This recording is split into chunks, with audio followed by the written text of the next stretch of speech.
প্রভু নিত্যানন্দ, অদ্বৈত, গদাধর, শ্রীবাস, এই পাঁচজন ব্যক্তির উপর রাজ্যের ভার গ্রহণ দিলেন আর পাঁচটা আইন জারি করলেন। ক্ষিতি, তেজ, মরুদ্ভ, আগুন, জল, মাটি, বাতাস, আকাশ, এই পঞ্চতত্ত্ব যা আছে বিশ্ব ব্রহ্মাণ্ডে আছে কিন্তু দেহ ভাণ্ডে, নাকি বাবা? কথা সত্য, বিশ্ব ব্রহ্মাণ্ডে যা আছে সবার দেহ ভাণ্ডেই তো আছে।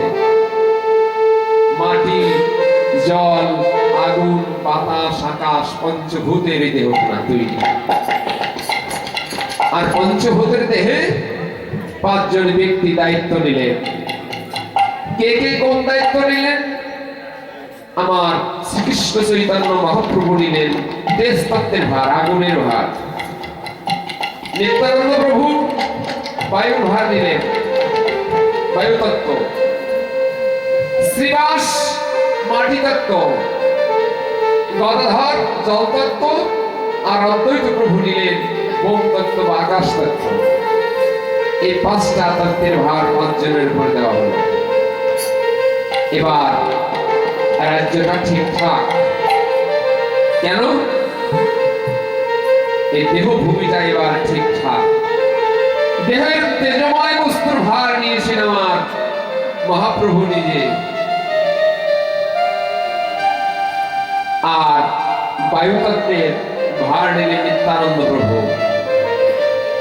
৭২,০০০ নারী, তার মধ্যে ৩টি প্রধান, ইরা, পিঙ্গলা, সুষমা। এই নিত্যানন্দ বললেন আমি বায়ুর ভার নিলাম। আগুন আর বায়ুর সম্পর্ক কি বাবা? যেমন বৈরিতা তেমন আবার মধুর, নাকি? এই প্রদীপটা জ্বলছে, এখানে বাতাস দিলে নিভে যাবে, আবার বাতাসের কারণেই কিন্তু এটা বেঁচে আছে, নাকি? প্রদীপ বাতাসের কারণেই বেঁচে থাকে, আবার বাতাসেই নিভে যায়। তত্ত্বের ঘরে সুজন মাঝি ঢেউময় সাগরে নৌকা বেয়ে বেড়ায়, আর কুজন মাঝি ছোট নদীতেই নৌকা ডুবিয়ে দেয়। না বাবা? মাঝি যদি চতুর হয়, মাঝি যদি বাতাসের গতি জানে, তাহলে মহামহাসমুদ্রেও সে ভেসে বেড়ায়, নৌকা বেয়ে যায়। আর যিনি বাতাসের বেগ জানেন না, ওই সুজন মাঝির দেখা দেখি সেও যদি নৌকা চালিয়ে দেয়, তাহলে ছোট নদীতেই তার নৌকা ডুবে যায়। ভাবনায় বুঝে নিবে তত্ত্বের ঘরের কথা। তাই আমার নিত্যানন্দ প্রভু যদি সহায় থাকে, আমার নিত্যানন্দ প্রভু যদি সহায় থাকে, পঞ্চতত্ত্বের একটা বিশিষ্ট তত্ত্ব বায়ু যদি আপনার সহায় থাকে, তাহলে আপনি সাধন মার্গে অগ্রণী ভূমিকা পালন করতে পারবেন।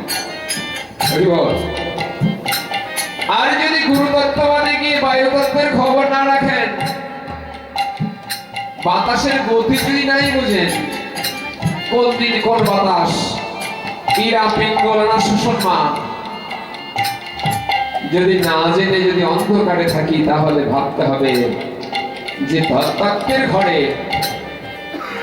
ভজনের ঘরে আমি একটু পিছনে পড়ে যাচ্ছি, কারণ আমি বায়ুতত্ত্বের খোঁজ খবরই রাখি না। তাই আর আমার শ্রীবাস মাটি তত্ত্ব, অদ্বৈত প্রভু বন তত্ত্ব, আকাশ তত্ত্ব। আকাশ মানে শূন্য, আকাশের দিকে তাকালে শূন্য। এক ফোঁটা জল যদি শূন্যের থেকে মাটিতে ফেলা যায় সেটা একটা শূন্যই হয় নাকি? একটা শূন্যই হয়। তাই কবি গাইলেন যে বিন্দুর মধ্যে সিন্ধুর গভীরতা বিরাজিত।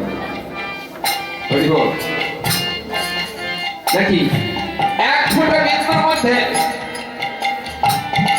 মহা মহা সিন্ধুর গভীরতা বিরাজিত। কবি ভাবনায় বললেন কেমন করে? এক ফোঁটা জল,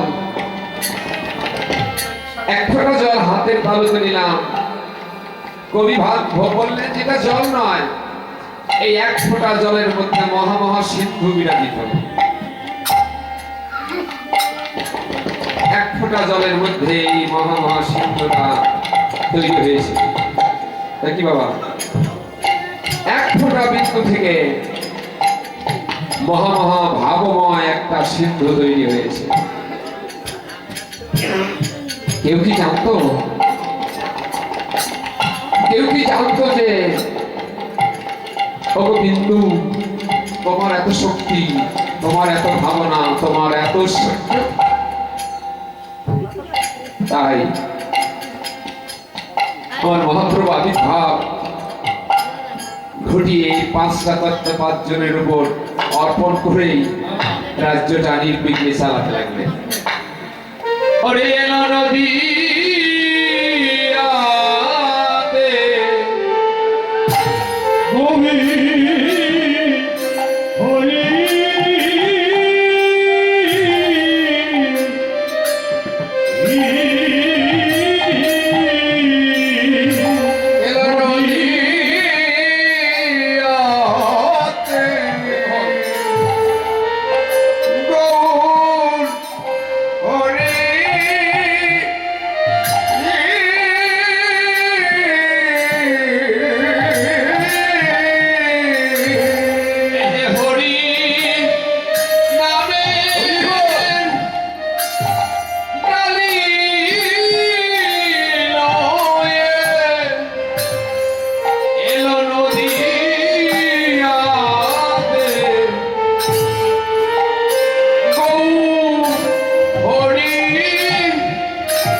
আমি তোদের জন্য এই নাম এনেছি, প্রেমময় সুধা এনেছি, একবার গ্রহণ করো। আমার মতো পতিত জীব যারা, আমার মতো অধম জীব যারা, তারা গৌরের কথায় কর্ণপাত করছি না। পতিত কিন্তু যারা ভাগ্যবান তারা গৌড়ের কথায় সাড়া দিচ্ছে, গৌড়ের ভাবাদর্শে ভাবিত হচ্ছে। দেখো গৌড়ের ভাবে ভাবিত হয়ে আমার নামাচার্য হরিদাস, যিনি 3 লক্ষ আর হরিনাম জপ না করে জল গ্রহণ করেন না, কেমন আশ্রয় নিয়েছেন কোথায়? আমাদের বেনাপোল বর্ডারের কাছে রামচন্দ্র সিংহের জমিদারের বাগান বাড়িতে। রামচন্দ্র সিংহের বাগান বাড়িতে হরিদাস আশ্রয় নিয়েছেন, নাম আশ্রিত হয়ে আছেন। 3 লক্ষ বার হরিনাম জপ করে তবেই তো জল গ্রহণ করে। আর রামচন্দ্র সিং ভাবলেন, আমার বাগান বাড়িতে সাধুর আগমন, এটা তো সুন্দর দেখা যায় না। দেখেন ভাবনাটা কিরকম। জমিদারকে কিছু কিছু লোক বললেন, জমিদার বাবু, আপনার বাগান বাড়িতে একটা লোক এসেছে, সে শুধু হরিবোল হরিবোল বলে বলে কেঁদে কেঁদে ভেসে বেড়ায়। হরিবোল। এই এখন দেখেন কি আপনার বাগান বাড়িতে শুধু ভক্তবৃন্দের ঢল নেমেছে, আপনার কাছে কেউ আসে না, আপনার বাগানটা ভরে গেছে ভক্তবৃন্দের আগমনে। কিছু কিছু লোক বুদ্ধি দিলেন, এই ব্যক্তিকে যদি আপনার বন থেকে না তাড়ান, তাহলে সবাই শুধু ওনার কাছেই যাবে, আপনার কাছে কেউ আসবে না। আপনার কাছে কেউ আসবে না। জমিদার ভাবলো সত্যি তো তাই, সবাই হরিদাসের কাছে যায়, আমার কাছে কেউ আসে না। হরি বল হরি বল।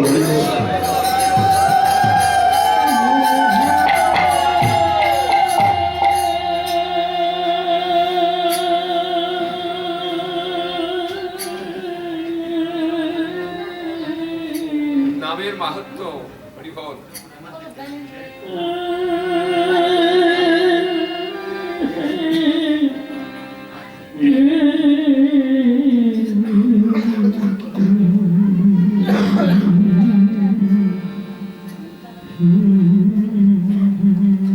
হরিদাস 3 লক্ষ বার হরিনাম জপ করে তবেই তো জল গ্রহণ করে। রামচন্দ্র সিং ভাবলেন, সবাই তো হরিদাসের ভক্ত হয়ে গেল, এখন তো আমার কাছে কেউ আসে না, কি করা যায়? হরিদাসকে যে কোনো ভাবেই হোক এই বন থেকে তাড়াতে হবে। একটা কুবুদ্ধি হৃদয়ে জাগলো জমিদারের। আর কুবুদ্ধি হৃদয়ে জাগলে কি হয়? তার পরিণাম ভয়াবহ। কারণ এই জগতে একটা বড় অপরাধ হলো বৈষ্ণব অপরাধ। যে যত অপরাধী করেন না কেন, যদি বৈষ্ণবের মনে কেউ আঘাত দেয়, এই অপরাধের আর কোনো প্রায়শ্চিত্ত নাই।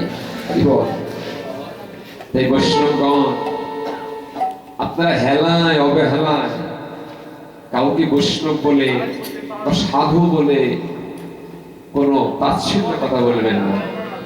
একজন কৃষ্ণ কথা শুনে নিশি জেগে হরিনাম জাগে, হরিনাম কথা বলে শুনে, অনেকে বলে এই যে সাধু হরি কথা শুনে এলো বলে এলো, এই যে তাচ্ছিল্যের কথা যদি কোনো বৈষ্ণবের গায়ে লাগে, বৈষ্ণব যদি মনে প্রাণে যদি অভিশাপ দেয়, সে অভিশাপ খণ্ডাবার নয়। একমাত্র সবচেয়ে বড় অপরাধ বৈষ্ণব অপরাধ। তাই তোমার রামচন্দ্র সিংহ যে ভাবছে,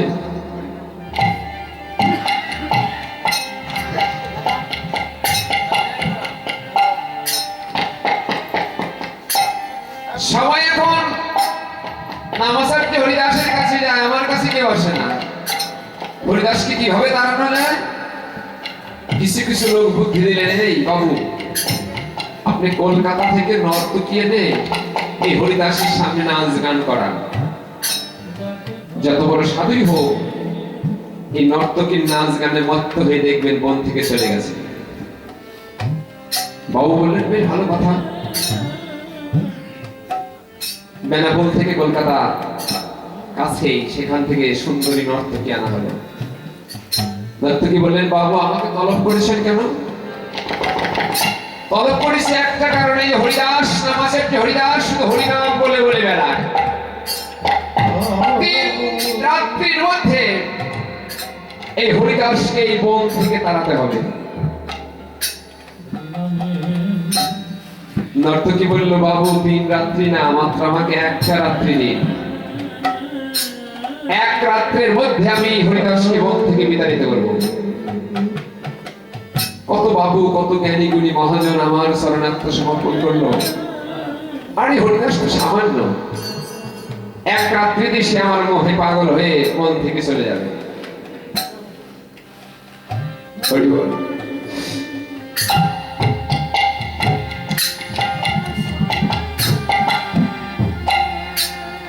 নামাচার্য হরিদাস মনের মধ্যে ধ্যানস্থ হয়ে শুধু হরিনাম জপ করে। আর তুলসী, এই বাইজির ভাগ্যক্রমে নামটা হয়েছিল তুলসী। এই নামটাও একটা ভাগ্যের বিষয়। এই তুলসী বাইজি সে যে গুজে অপরূপ ভাবে নামাচার্য হরিদাসের কাছে গিয়ে আপত্তি জানালেন, নামাচার্য তুমি তো ভক্তের মনোবাসনা পূর্ণ করো, আমার মনোবাসনা তোমার পূর্ণ করতে হবে।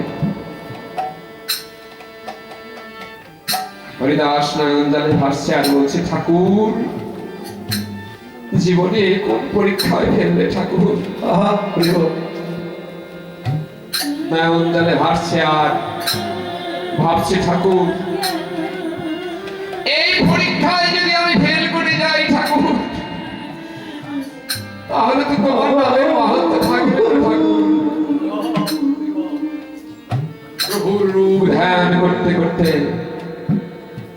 নামাচার্য হরিদাস বললেন, তুলসী তুমি অপেক্ষা করো, আমার নাম জপা শেষ হলে আমি তোমার মনোবাসনা পূর্ণ করব। হরিদাস নাম জপতে থাকে। আর এই বাইজি হরিদাসের বদন পানে এক নিমিকি তাকিয়ে থাকে। হরিদাস নাম জপ করতে করতে করতে করতে প্রভাত হয়ে যায়। প্রভাত যেই মাত্র হয়ে গেল, তখন বাইজি বললে, এই প্রভাত হয়ে গেল, তুমি বলেছিলে আমার মনোবাসনা পূর্ণ করবে, ঠিক আছে আমি আগামী দিন আবার আসবো। পরের দিন আরো অপরূপ সেজে আবার নামাচার্য হরিদাসের কাছে এসেছে। হরিদাস আমার মনোবাসনা পূর্ণ করো। হরিদাস নয়ন জলে ভাসতে ভাসতে বলছে, একটু অপেক্ষা করো, আমার নাম জপাটা শেষ করে তারপর তোমার মনোবাসনা পূর্ণ করো। হরিদাস নয়ন জলে ভাসতে ভাসতে প্রভুর নামে রূপে মগ্ন হয়ে আছে। আরে বাইজি তুলসী হরিদাসের বদন পানে তাকিয়ে ভাবছে, জীবনে এমন পুরুষ তো কোনোদিন দেখি নাই। আমার রূপের প্রতি যার বিন্দুমাত্র মোহ নাই, বিন্দুমাত্র লালসা নাই, এই ব্যক্তি কোন শক্তিতে শক্তিবান যে আমার মতো রূপসীকেও সে অবজ্ঞা করে যাচ্ছে। বদন পানে তাকাতে তাকাতে নিশি প্রভাত হয়ে গেল।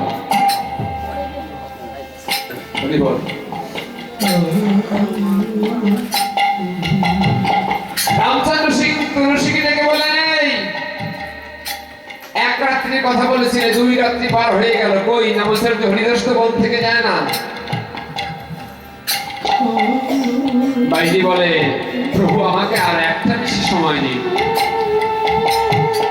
এক নিশির মধ্যে আমি বন থেকে যেভাবেই হোক তাড়াবো। পরের নিশি তুলসী আরো সেজে নামাচার্য হরিদাসের সামনে গিয়ে হাজির হয়েছে। বলছে, নামাচার্য পরপর 2 রাত্রি কেটে গেল, আজ 3য় রাত্রি, আজ এই রাত্রি যেন কোনো ক্রমে বিফল না হয়। হরিদাস বলছে, ঠিক আছে তুমি বসো, আমার নাম জপ শেষ হলে আমি তোমার মনোবাসনা পূর্ণ করব। হরিদাস ধ্যানস্থ হয়ে প্রভুর উদ্দেশ্যে বলছে, প্রভু যেই নাম সেই কৃষ্ণ ভজ নিষ্ঠা করি, নামের সহিত আসেন আপনি শ্রী হরি।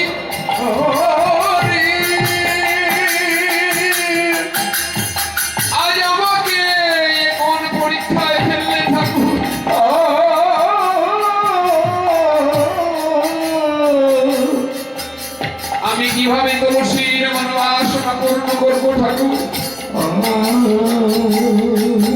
প্রভুর ধ্যান করতে করতে করতে গিয়ে নিশি প্রভাত হয়ে যায় যায় ভাব।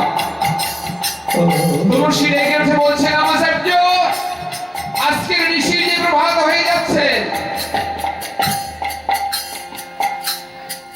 এই ভেবে রামাচার্য হরিদাসের বদন পানে যে মাত্র তাকিয়েছে, মনে মনে ভাবছে হায় রে, আমার রূপে মোহিত হয়ে কত জ্ঞানী গুণী মহাজন আত্মসমর্পণ করেছে। আর এই রামাচার্য হরিদাস কি নাম জপ করে, কার ধ্যান করে, কোন রূপের মোহে পড়ে আমার দিকে একবার ফিরেও তাকায় না। এই ভেবে তুলসী নয়ন জলে ভাসতে লাগলেন। আর মনে মনে ভাবতে লাগলেন, ঠাকুর জীবনে কত অপরাধ, আমার মধ্যে এমন কি শক্তি আছে, এমন কি শক্তির দুর্বলতা যে তোমার চরণে আমার আত্মসমর্পণ করতে ইচ্ছা করছে।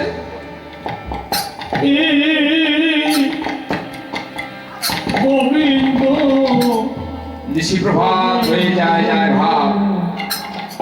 তুলসী মনে মনে ভাবছে, সারাটা জনম কত কর্ম করে রেখেছি,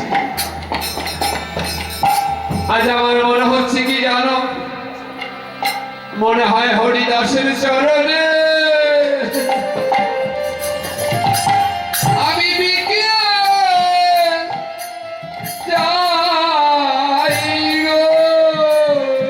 কেন ওই চরণে আমি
হরিদাস ভক্তের চরণে যেন বিকিয়ে যাই গো। আমার অপরাধী এই দেহ দেহ খানা, এই চরণে আমি বিনয়ে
আমি বহু জগতের বুঝি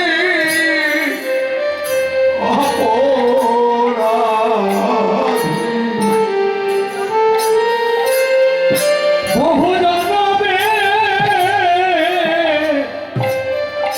অপরাধী গোবিন্দ ভক্ত আমার একটু গ্রহণ করো বহু জন্মে অপরাধী গোবিন্দ ভক্ত আমার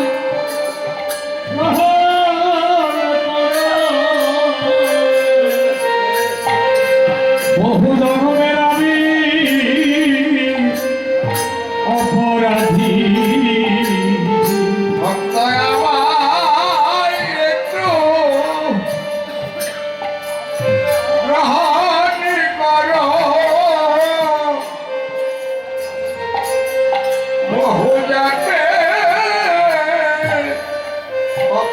অপরাধী তুমি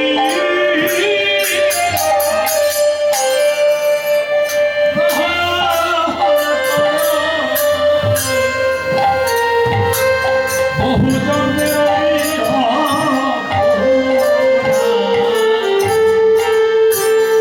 যেন ভক্তর শরণে আমি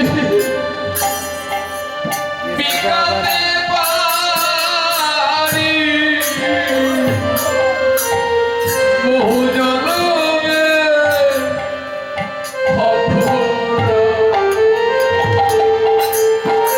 যেন ভক্তের চরণে আমি বিকাতে পারি